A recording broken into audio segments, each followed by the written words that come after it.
Takže už je rozhodnuto, porota už právě přichází, trošku napětí a všichni se těšíme na vyhlášení výsledku. Já předám slovo předsedovi poroty Vlastimilu Obradovi.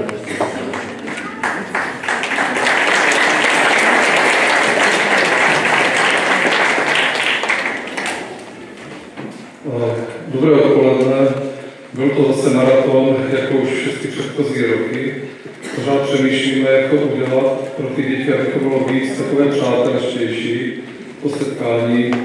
Zatím se jeví nějaké nápady na příští rok, ale jsem velice rád, že se letos povedlo tu soutěž na Slovácku dostat do takových mezí, že se přesně vědělo, odkud kam se kdy postoupí, kolik postoupí dětí a podobně, což si myslím, že je velký úspěch, že jsme se všichni napříč celým Slováckem jakoby dokázali domluvit. Od Uhersko-Brodska až po Podluží a až nakonec na Mikulovsko. To je první věc, za kterou se dá. Druhá věc je ta, že jsme přemýšleli, jak to udělat, aby jsme neodměnili jenom 3 děti a ty ostatní zůstaly jakoby úplně bokem. Našli jsme si muster na hodnocení nákladních uměleckých škol, kde se vlastně dává určitý počet bodů za první místo.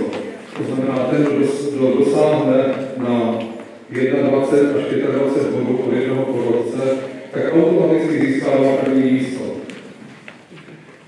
Je to vlastně úroveň, jakože má zlatou medaili a může být klidně 20 dětí, protože dosáhli na vysokou úroveň.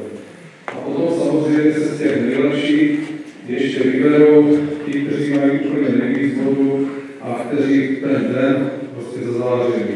Takže já bych chtěl přečíst celé děti, které dosáhly nad vlastně typy porodců, dosáhly na těch 21 bodů průměrně. 21 x 5, to je 105 bodů. Takže mají 105 až 125 bodů. A ty jsou vlastně dnešní vítězové, úplně nejlepší. Není to podle pořadí, ano? Gregorová Lada, Miškár Jan, Vašíček Štěpán, Mahrová Veronika, Vaculíková Lucie, Kopečková Klára, Mitriš Radek, Varmužová Hana, Mejzlíková Julie, Gráchová, Eliška, Kručková Dorota, Tomčalová Pavlína, Jan Pavlík, Honoro Ondroval. Tyto děti, je jich celkem 15, měli 105 a více bodů, čili první místo.